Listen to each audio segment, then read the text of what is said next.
नमस्कार बच्चों, यशस्वी ने इस पाठ में फिर से एक बार आपका स्वागत है।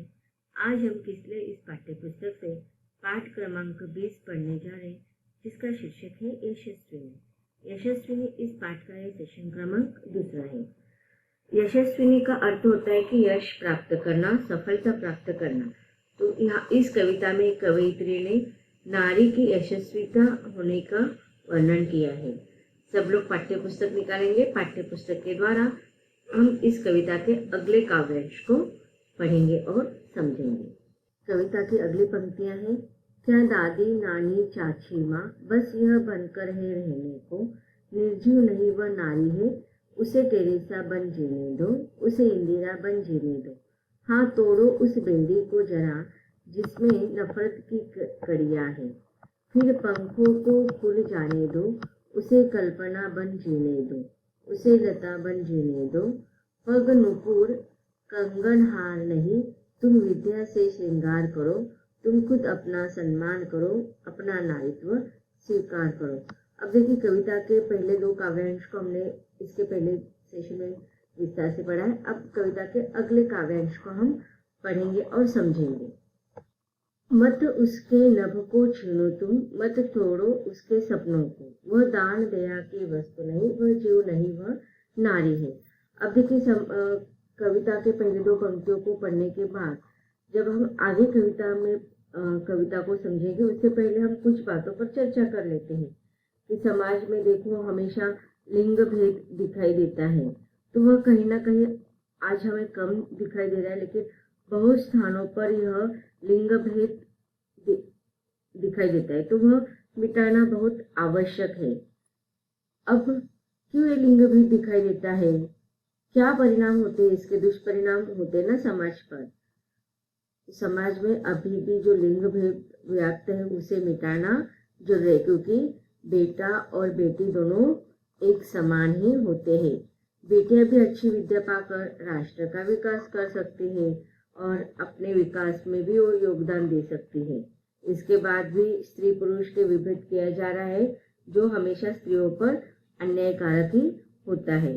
तो अगर हमें यह भेदभाव मिटाना है तो उससे सबसे पहले हमें क्या करना होगा? उसके लिए हमें स्त्री भ्रूण हत्या बंद करनी होगी, उसे रोकने की कोशिश करनी होगी।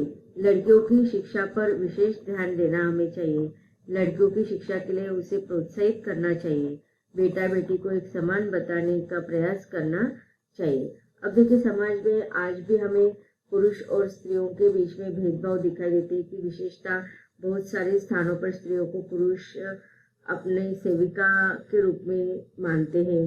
विशेषता स्त्रियों को घर के कामों में ही सीमित रखा जाता है। उसे सिर्फ घर का काम ही देखना है, चूल्हा और बर्तन ही मांजने हैं, खाना ही पकाना है और बच्चों को ही जन्म देना है। ये जो विचारधारा है उसे हमें बदलना चाहिए। स्त्रियों को शिक्षित से वंचित रखा जाता है, शिक्षा से वंचित रखना, यह हमें उस पर रोक टोक लगना चाहिए। उसके रहन सहन, उसके पढ़ाई, खान पान की अपेक्षा भी अगर पुरुषों से हमेशा दुय्यम दर्जा दिया जाता है, तो इस प्रकार हमें यह सारी चीज़ों पर ध्यान देना चाहिए। स्त्रियों की भ्रूण हत्या के कारण महिलाओं की जो संख्या है वो कम होती जा रही है। लोग लड़कों की कामना करते रहते हैं और लड़कियों के दुय्यम स्थान देते हैं। तो नागरिक के रूप में भी हमें स्त्रियों को प्रधान स्थान अगर नहीं दे पा रहे तो दोनों को हमें समान स्थान पर रखना चाहिए। अगर देखा जाए,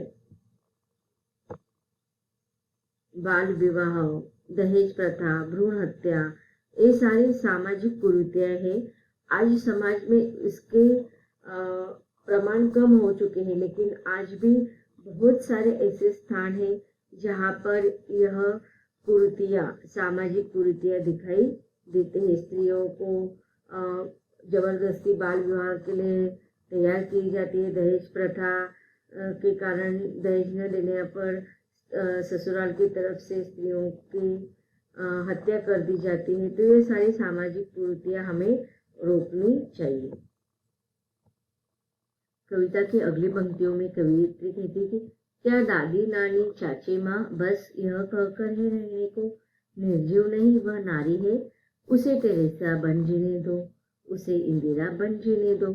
अब देखिए, क्या स्त्री केवल हमें सिर्फ दादी नानी चाची माँ के रूप में ही चाहिए क्या? ये कितना उचित है? स्त्रियों के साथ ये अन्याय है ना? तो नहीं, वह भी तो क्या केवल यही का किरदार निभाती रहे क्या? नहीं, वह कभी किसी की माँ होती है, कभी किसी की पत्नी होती है, किसी की बहन होती है, किसी की चाची होती है, किसी की दादी होती है, किसी की नानी होती है, लेकिन इससे भी बाहर उसके कुछ अपने सपने होते हैं, अपने जीवन के कुछ उद्देश्य होते हैं। तो उस उद्देश्य तक पहुंचाने के लिए पुरुषों को ही उसकी सहायता करनी आवश्यक है। वो कोई निर्जीव वस्तु नहीं है। निर्जीव वस्तु को मन नहीं होते हैं, अपेक्षाएं नहीं होती, इच्छाएं नहीं होती, लेकिन वह भी तो सजीव है, वह भी तो नारी है। और एक नारी होने के नाते उसके सपना देखना, उस सपनों को पूरा करना ही उसका हक है। वह निर्जीव पत्थर नहीं, बल्कि जिस रूप में वह चाहो उसे हम, अब देखिए, निर्जीव वस्तु को मनुष्य आज मशीन की सहायता से जिस प्रकार से चाहे वैसे आकार दे सकता है, लेकिन वो कोई निर्जीव वस्तु नहीं है ना। वह भी तो एक नारी है, वो भी तो एक सजीव है। वह तो पुरुषों को साथ देने वाली उसकी अर्धांगिनी होती है। अब यहाँ पर देखिए, कवयित्री कुछ उदाहरणों के द्वारा हमें समझाना चाहते हैं कि स्त्रियों को जब अगर मौका मिले तो वो क्या कुछ नहीं कर सकती है। अब मदर टेरेसा को ही देखो, वो कौन थी? बहुत बड़ी समाज सेविका थी। वह एक अमेरिका में, दूसरे देश में रहने वाली थी, लेकिन भारत में आकर उन्होंने क्या किया? कुष्ठ रोगियों की सेवा की और अपना पूरा जीवन समर्पित कर दिया समाज सेविका के रूप में। उसे इंदिरा बन जीने दो। अब इंदिरा कौन थी? इंदिरा जी, इंदिरा गांधी सबको पता है, वो राजनीतिक क्षेत्र में प्रथम महिला के रूप में जानी जाती है। अब देखिए, उन्होंने भी तो राजनीतिक क्षेत्र में अपना महत्वपूर्ण योगदान दिया है। तो कौन सा ऐसा क्षेत्र है जहाँ पर स्त्री अगर चाहे तो वो कुछ नहीं कर सकती? ऐसा कोई है नहीं। हर क्षेत्र में स्त्री ने अपना स्थान निर्माण किया है। किसके बलबूते पर? अपने हिम्मत पर, अपने धैर्य पर, अपने कठिन परिश्रम के बलबूते पर हर स्थान में, हर क्षेत्र में स्त्रियों ने अपना स्थान बना दिया है। चाहे वो समाज सेविका के रूप में हो, चाहे वो राजनीति के क्षेत्र में हो। अब देखिए ना, अगर यहाँ पे केवल कवयित्री ने 2-3 उदाहरण हमें दिए, लेकिन अगर सावित्रीबाई फुले नहीं होती तो क्या आज स्त्रियों की पाठशाला खुल जाती? आज हम जो महिलाएं पढ़ाई करने के लिए विद्यालयों में जाती थी, वो विद्यालय हमारे लिए खुले हो पाते? नहीं। अगर हम झांसी की रानी देखें, झांसी की रानी ने भी तो क्या किया था? भारत देश की स्वतंत्रता के लिए, आजादी के लिए अपने जीवन का बलिदान कर दिया। तो उस समय देखो, भारत देश के आजादी के लिए कितने पुरुष नेता वर्ग थे, लेकिन स्त्रियां भी कुछ कम नहीं थी। झांसी की रानी ने भी तो अपना जीवन योगदान देकर, अपना स्वतंत्रता संग्राम में योगदान देकर स्त्रियों का नाम आगे किया है। तो ऐसा हर क्षेत्र है जहाँ पर स्त्रियों ने अपने कठिन परिश्रम, अपने धैर्य, अपने संयम के बलबूते पर एक अलग स्थान बनाया है। अगले कविता के पंक्तियों में कवि कहते हैं कि हाँ, तोड़ो बस बेड़ी का जोड़ा जरा, जिसमें नफरत की कड़ियां है, फिर पंखों को खुल जाने दो, उसे कल्पना बन जीने दो, उसे लता भी जीने दो। अब देखिए, सदियों से उसे जिस पिंजरे में जकड़ दिया है, उस पिंजरे की उस बेड़ियों को अब तोड़ दो। नफरत की कड़ियां जो उसके प्रति समाज ने शुरुआत से ही अपने मन में पनपने दी है, उस नफरत की कड़ियां को निकाल दो और उसके प्रति एक मानवता के दृष्टिकोण से देखो, एक सजीव नारी के रूप में उसे देखो। उसे भी तो उन्मुक्त पक्षी के समान मुक्त आकाश में संचरण करने दो, विहरण करने दो। उसके पंखों को जो आपने काट दिए हैं, उसके पंखों को जो जिम्मेदारियों के बंधनों से जकड़ दिए हैं, उसे मुक्त कर दो। उस पंखों को, उस जो पुरुष प्रधान संस्कृति ने काट दिया है, उस पंखों को मुक्त संचार करने के लिए छोड़ दो। फिर उस पंखों में वो क्या करेगी, उतना ही बल प्राप्त कर देगी और खुले आसमान में अपने सपनों को साकार करने के लिए, अपने विजय को प्राप्त करने के लिए उतने ही कठिन प्रसंगों का सामना करते हुए वह विजय जरूर हासिल कर देगी। अब देखिए यहाँ पर कल्पना चावला का उदाहरण दिया है। कौन थी कल्पना चावला? प्रथम महिला थी जो अंतरिक्ष क्षेत्र में उसने पहला अपना महिला के रूप में, नारी के रूप में योगदान दिया था। उसे लता बन जीने दो। अब लता कौन थी? लता देवी तो को सब जानते हैं, भारत देश की गान कोकिला उसे कहा जाता है। उन्हें संगीत के क्षेत्र में उनके समान कोई भी नहीं है।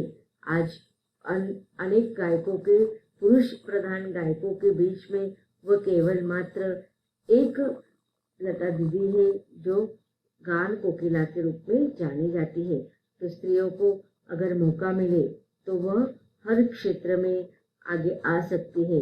हर क्षेत्र में वो पुरुषों के समान कंधे से कंधे, कदमों से कदम मिलाकर आगे बढ़ सकती है। सिर्फ उसे मौका देना चाहिए, उसको आगे बढ़ने के लिए प्रोत्साहित करना चाहिए। पग नुपुर कंगन हार नहीं, तुम विद्या से श्रृंगार करो। तुम खुद अपना सम्मान करो, अपना नारीत्व स्वीकार करो। अब देखिए कविता के अगले पंक्तियों में कवयित्री कहती है कि हे नारी, अब सदियों से देखो हम क्या कहते हैं कि पग मतलब पैर, पैरों में हम क्या बांधते हैं? पायल। नुपुर का अर्थ क्या होता है? पायल। कंगन कहाँ पर होते हैं? हाथ में जो पहने जाते हैं, कंगन हाथ में पहने जाते हैं। और हार गले में डाला जाता है। तो अब देखिए केवल ये महिला अगर कहा जाता है तो वो श्रृंगार के लिए कौन से साधनों का उपयोग करती है? तो पैरों में पायल बांधती है, हाथों में कंगन डालती है, गले में तरह तरह के हार अलंकार पहनती है और अपना श्रृंगार करती है। लेकिन यहाँ पर अब कवयित्री सारी नारियों को उद्देश्य करते हुए कहती है कि नहीं, अब तुम्हें श्रृंगार किसे करना है?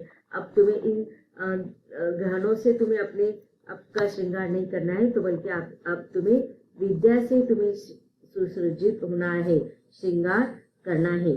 अब तुम्हें क्या करना है? माता सरस्वती का अपने जीवन में संपन्नता के साथ अपने जीवन को श्रृंगारित करना है। तुम विद्या से अपना जीवन श्रृंगार करो, तुम अपने आप को सम्मान करो, अपने नारीत्व के गुणों को स्वीकार कर दो, अर्थात नारी होने का गौरव तुम प्राप्त करो। अब देखिए यहाँ पर नारी को उद्देशित करते हुए कवयित्री कहती है कि हर नारी को अपने खुद का सम्मान करना चाहिए, और जब तक वो अपना खुद का सम्मान नहीं कर सकती तो वो दूसरों का भी सम्मान कभी नहीं प्राप्त कर पाएगी। इसीलिए हमें नारियों को अपेक्षा ही नहीं करना है कि हमें पुरुष प्रधान संस्कृतियों में कोई पुरुष के द्वारा हमारा सम्मान होगा। पहले हमारे मन में हमारे सम्मान की भावना पनपने देनी चाहिए और नारीत्व के गुणों को हमें स्वीकार करते हुए आगे बढ़ना चाहिए, अर्थात नारी होने का कोई अभिशाप नहीं। अब देखिए बहुत सारी स्त्रियों को लगता है कि मैं क्यों नारी के रूप में ईश्वर ने मुझे जन्म दिया है, ये मेरे लिए अभिशाप है। तो नहीं, पहले मन से यह भावना को निकाल देना चाहिए। नारी होना यह एक गौरव, एक सम्मान प्राप्त है। तो बच्चों, इस कविता में नारी का सम्मान करते हुए हर क्षेत्र में किस प्रकार से वह पुरुषों के कंधों से कंधे मिलाकर योगदान दे रहे, इसका वर्णन किया गया है। यह कविता यहीं पर समाप्त होती है। धन्यवाद।